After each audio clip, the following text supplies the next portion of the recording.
राधे राधे प्यारे भक्तों, आप सभी का हमारे चैनल में स्वागत है। आशा है आप सभी अच्छे होंगे। तो आइए जानिए क्यों और कैसे मनाते हैं बच्छबारस वत्स द्वादशी। अल्पविराम। भादों की कृष्ण पक्ष की द्वादशी को वत्स द्वादशी और बच्छबारस के नाम से जाना जाता है। धार्मिक मान्यताओं के अनुसार बच्छबारस के दिन गौमाता की पूजा करने से संतान सुरक्षित रहती है और उसकी उम्र लंबी होती है। जानिए कब है बच्छबारस, साथ ही जानिए बच्छबारस क्यों मनाते हैं, बच्छबारस की पूजा कैसे करें। इस दिन पुत्रवती स्त्रियां अपने पुत्र के स्वास्थ्य और लंबी उम्र के लिए गौमाता से प्रार्थना करती हैं और बछड़े वाली गाय का पूजन करती हैं। इस दिन चाकू से काटी गई वस्तुएं, गेहूं, जौ और गाय के दूध से बनी चीजों का सेवन निषेध है। एक दिन पहले ही रात्रि को बच्छबारस के लिए मूंग, मोठ, चने एवं बाजरा भिगोकर रख दिया जाता है। उसे भिजोना कहते हैं। बच्छबारस वत्स द्वादशी कब है? इस वर्ष बच्छबारस की पूजा एवं व्रत 11 सितंबर 2023 सोमवार के दिन किया जाएगा। बच्छबारस वत्स द्वादशी क्यों मनाते हैं? हमारे आराध्य श्री कृष्ण को गायों से बहुत प्रेम था। उन्होंने गौ सेवा के महत्व को लोगों को बताया और गाय को माता कहकर उसकी पूजा को प्रतिपादित किया। भगवान श्री कृष्ण स्वयं गायों की सेवा किया करते थे। उनके गायों के प्रति इस प्रेम को देखकर स्वयं कामधेनु ने बहुला गाय का रूप लेकर नंद बाबा की गौशाला में स्थान लिया था। भगवान श्री कृष्ण का एक नाम गोपाल भी है। इस दिन पहली बार भगवान श्री कृष्ण गायों और बछड़ों को चराने के लिए गए थे। माता यशोदा ने श्री कृष्ण को खूब सजा धजाकर और पूजा पाठ कराकर इस दिन गाय चराने के लिए भेजा था। उनके साथ उनके बड़े भाई बलराम भी थे। श्री कृष्ण उनके साथ गायों और उनके बछड़ों को लेकर चराने के लिए गए थे। इसलिए इस दिन सब लोग गौ पूजा करके भगवान श्री कृष्ण द्वारा दिए गए गौ सेवा के संदेश को सम्मान देकर इसे एक पर्व के रूप में मनाते हैं। बच्छबारस की पूजा कैसे करें? बच्छबारस की पूजा विधि। बच्छबारस के दिन पुत्रवती स्त्रियां व्रत रखती है और गाय बछड़े की पूजा करती है। बच्छबारस से एक दिन पहले रात्रि को बच्छबारस के लिए मूंग, मोठ, चने एवं बाजरा भिगोकर रख दिया जाता है। फिर प्रातःकाल स्नानादि के बाद पूजा से पहले उसे कढ़ाई में छोंककर पका लिया जाता है। 1. व्रत करने वाली स्त्री को बच्छबारस के दिन प्रातःकाल स्नानादि नित्य क्रिया से निवृत्त होकर स्वच्छ कपड़े पहनने चाहिए। 2. यदि आपके घर पर बछड़े वाली दूध देने वाली गाय हो तो उसे बछड़े के साथ स्नान कराएं। 3. फिर गाय और उसके बछड़े को नया कपड़ा ओढ़ाकर हल्दी चंदन से तिलक करें और फूलों की माला पहनाएं। अगर संभव तो उन्हें सींगों को भी सजाएं। 4. तत्पश्चात तांबे का बर्तन लेकर उसमें पानी भरें। उसमें तिल, अक्षत, इत्र और फूल डालकर गाय पर छिड़के और उसके पैरों खुर पर जल डालें। ये करते समय निम्नलिखित मंत्र का पाठ करें। क्षीरोदार्णव संभूते सुरासुरन्मस्कृते सर्वदेवमये मातर्ग्रहणार्घ्या नमो नमः। क्षीरोदार्णव संभूते सुरासुरन्मस्कृते सर्वदेवमये मातर्ग्रहणार्घ्या नमो नमः। 5. गाय माता के खुर पर लगी मिट्टी से अपने मस्तक पर टीका लगाएं। 6. दीपक जलाकर गौमाता की आरती उतारें। भीगे चने, मूंग, मोठ एवं बाजरा गाय को अर्पित करें। 7. गौ पूजन के पश्चात बच्छबारस की कथा कहे या सुने। 8. व्रत करने वाली स्त्री भिजोना भीगा हुआ मूंग, मोठ, बाजरा और चने पर पैसे रखकर अपनी सास या जेठानी को पैर छू करे दे। 9. बच्छबारस के पूरे दिन व्रत रखकर रात को अपने इष्ट देवता का ध्यान और पूजन करके भोजन करें। 10. इस दिन भोजन में गेहूं और जौ नहीं खाना चाहिए और न ही गाय के दूध से बनी किसी वस्तु का सेवन करना चाहिए। साथ ही चाकू से कुछ भी नहीं काटना चाहिए और न ही चाकू से कटी किसी वस्तु का सेवन करना चाहिए। इस दिन सब्जी भी काटना वर्जित है। 11. अगर आपके घर पर बछड़े वाली गाय ना हो तो आपके घर के आसपास जहां भी बछड़े वाली गाय हो वहां इसी विधि से पूजा करें। पूजा के बाद उसके लिए दक्षिणा भी रखें। 12. यदि आपको बछड़े वाली गाय न मिले तो भी आप ये पूजा कर सकती है। उस परिस्थिति में आप गीली मिट्टी से गाय एवं बछड़े की प्रतिमा बनाकर उपरोक्त विधि से उनकी पूजा करें। बच्छबारस की 2 बहुत ही प्रचलित कथाएं हैं। बच्छबारस की कहानी। प्रथम, प्राचीन समय की बात है। एक गांव में एक सास और बहू रहा करती थी। सास बहुत ही धार्मिक थी। नित्य प्रतिदिन मंदिर जाना, पूजा पाठ करना, गौ सेवा करना, यह उसकी दिनचर्या का महत्वपूर्ण काम था। उसकी बहू भी बहुत आज्ञाकारी थी। जो भी उसकी सास कहती वो बिना प्रश्न किए उस कार्य को संपादित कर देती थी। उनके पास एक गाय और बछड़ा था। उस गाय का नाम था गेहुला और उसके बछड़े का नाम था जोला। दोनों सास बहू उस गाय और बछड़े से बहुत प्यार करती थी और खूब मन लगाकर उनकी सेवा भी करती थी। वो गाय भी बहुत ही समझदार थी। प्रतिदिन चरने के लिए छोड़ने पर शाम को स्वयं ही घर पर आ जाती थी।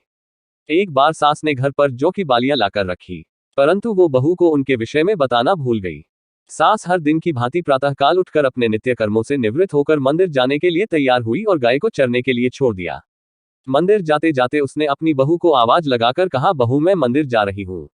जब तक मैं वापस लौटकर आऊं तब तक तू जौ लाकर काट कर उबालने के लिए रख देना। बहू को घर पर रखे जौ के विषय में कुछ भी पता नहीं था। उसको अपनी सास की बात सुनकर ऐसा लगा कि उसकी सास ने उसे जौला यानी गाय के बछड़े को काटकर उबालने के लिए कहा है। ये सुनकर वो सोच में पड़ गई कि आज सासू माँ ने कैसी बात कह दी।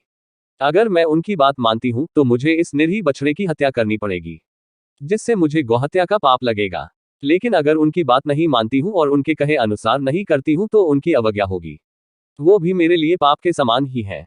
वो इसी धर्म संकट में उलझ गई थी। बैठी बैठी यही सोचे जा रही थी क्या करें और क्या न करें। अंत में उसने अपनी सास की आज्ञा का पालन करना ही अपना धर्म जाना और गाय के बछड़े जौला को काटकर बर्तन में उबालने के लिए रख दिया। परंतु उस बछड़े की हत्या करके उसके मन को बिल्कुल भी चैन नहीं मिल रहा था और वो उसका दुख मानकर बस रोए जा रही थी। जब उसकी सास वापस आई तो उसकी आंखें घर का दृश्य देखकर आश्चर्य से फटी रह गई।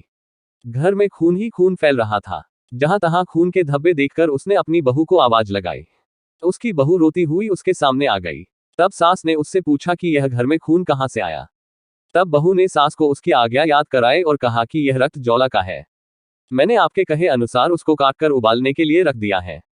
बहू की बात सुनकर सास ने उसे कहा, मैंने तुम्हें घर में रखे जौ काटकर उबालने के लिए कहा थी, ना कि गाय के बछड़े जौला को काटकर उबालने के लिए कहा था। ये सुनकर बहू अपनी सुध बुध खो बैठी। उसकी सास का भी दुख के मारे बुरा हाल हो गया। तब सास ने हिम्मत करके अपनी बहू को संभाला और उसे अपने साथ अपने इष्ट देव के मंदिर लेकर गई। वहां पहुंचकर दोनों सास बहू हाथ जोड़कर उनके आगे खड़ी हो गई। उनके सामने बारंबार माथा टेककर नाक रगड़कर बहू की उस गलती के लिए क्षमा मांगने लगी। सास ने कहा, हे प्रभु, मैंने सदा ही आपका ध्यान और पूजन सच्ची श्रद्धा एवं भक्ति के साथ किया है, हमेशा धर्म का पालन किया। मेरी आपसे विनती है कि यदि मेरी बहू ने ये सब जानबूझकर किया है तो इसे सजा दो, और अगर इससे ये भूलवश हुआ है तो इसे क्षमा करो और उस बछड़े को पुनः जीवित कर दो। दोनों सास बहू मंदिर में भूखी प्यासी ईश्वर का ध्यान करती रही। जब शाम होने लगी तब उन्हें लगा कि अब गाय चरकर वापस आने वाली होगी और अपने बछड़े को जीवित ना पाकर उसका क्या हाल होगा। यही सोचकर वो मंदिर से घर के लिए रवाना हो गई। घर पहुंचकर उन्होंने देखा कि गाय भी आ चुकी है। सास बहू आगे के बारे में सोचकर भयभीत हो रही थी। तभी जैसे ही गाय रंभाते हुए घर की तरह बढ़ी, उसका बछड़ा घर के अंदर से दौड़ता हुआ अपनी मां के पास आ गया। ये देखकर सास बहू दोनों विस्मित हो गई और बार बार ईश्वर का धन्यवाद देने लगी। तब उन्होंने घर आकर उस गाय और बछड़े की खूबा सेवा करी। तब से स्त्रियां अपनी संतान की रक्षा और लंबी आयु के लिए बछ बारस का व्रत एवं पूजा अर्चना करती हैं। बछ बारस की कहानी द्वितीय। पौराणिक कथानुसार बहुत समय पहले सुवर्णपुर नामक नगर पर देवदानी नाम का एक राजा राज किया करता था। उसकी दो रानियां थी, एक का नाम था सीता और दूसरी का गीता। देवदानी एक न्यायप्रिय और धर्मपरायण राजा था। राजा के पास एक बहुत बड़ी गौशाला थी, उसमें बहुत सी गायें और भैंसें थी। रानी सीता को एक भैंस अति प्रिय थी और वो उसका बहुत ख्याल रखती थी। वही दूसरी ओर रानी गीता को एक गाय और उसका बछड़ा बहुत ही ज्यादा प्रिय था। वो उस गाय को अपनी सखी मानती थी और उसके बछड़े को अपनी संतान के समान स्नेह करती थी। रानी गीता और उस गाय में एक दूसरे के प्रति इतना प्यार देखकर रानी सीता और उसकी भैंस उनसे ईर्ष्या करती थी। रानी सीता स्वयं को रानी गीता से श्रेष्ठ मानती थी और उसकी भैंस भी स्वयं को गायों से श्रेष्ठ मानती थी। परंतु गायों को पूजा जाता देखकर उसको बहुत ईर्ष्या होती थी। ईर्ष्यावश एक दिन उस भैंस ने रानी सीता को रानी गीता और उसकी गाय के विषय में भड़काना शुरू कर दिया। भैंस ने कहा, इस गाय और बछड़े को सब बहुत प्यार करते हैं। राजा देवदानी भी इस गाय और बछड़े में अधिक रुचि लेते हैं। इस तरह से तो एक दिन तुम और मैं अकेले ही रह जाएंगे। सभी उस गाय बछड़े और रानी गीता को ही सम्मान देंगे। उसकी बातें सुनकर रानी सीता को क्रोध आ गया और असुरक्षा की भावना से ग्रस्त होकर उसने मौका पाते ही उस गाय के बछड़े को काटकर गेहूं के ढेके नीचे दबा दिया। अपने बछड़े को ना पाकर वो गाय दुखी होकर आंसू बहाने लगी। उसको दुखी देखकर रानी गीता भी व्यथित हो उठी। रानी ने सेवकों को उस गाय के बछड़े को खोजने के लिए कहा, परंतु उसका कोई पता नहीं चल सका। ऐसे ही कुछ ही दिन बीत गए। एक दिन राजा जब भोजन करने बैठा तो राजा को भोजन में से बहुत बुरी दुर्गंध आने लगी। उसे सभी तरफ रक्त और मांस ही मांस दिखाई देने लगा। ये देखकर वो भोजन से उठ गया। जैसे ही वो भोजन से उठकर बाहर की तरफ गया तभी बाहर रक्त और मांस के टुकड़ों की बारिश होने लगी। ये सब देखकर राजा बहुत परेशान हो उठा। उसे कुछ भी समझ नहीं आ रहा था कि ऐसा क्यों हो रहा है। तब वो अपने गुरु के पास गया। उसके गुरु बहुत ही ज्ञानी और सिद्ध पुरुष थे। उन्होंने अपने तपोबल से यह जान लिया कि रानी सीता ने भैंस के भड़काने और असुरक्षा भाव के कारण गाय के बछड़े को मारकर गेहूं के ढेके नीचे दबा दिया है। उन्होंने राजा देवदानी को कहा, हे राजन, तुम्हारी रानी ने एक भैंस की बातों में आकर गाय के बछड़े की निर्मम हत्या करके गेहूं के ढेके नीचे दबा दिया है। ये सब उसी का परिणाम है। जल्द ही बछ बारस आने वाली है। उस दिन तुम अपनी रानियों के साथ गाय बछड़े की पूजा करना और उस भैंस को नगर से निकाल देना। राजा ने आकर सारी बात अपनी रानियों से कही। राजा की बात सुनकर रानी सीता को अपनी भूल का एहसास हुआ और उसने प्रायश्चित करने का निश्चय किया।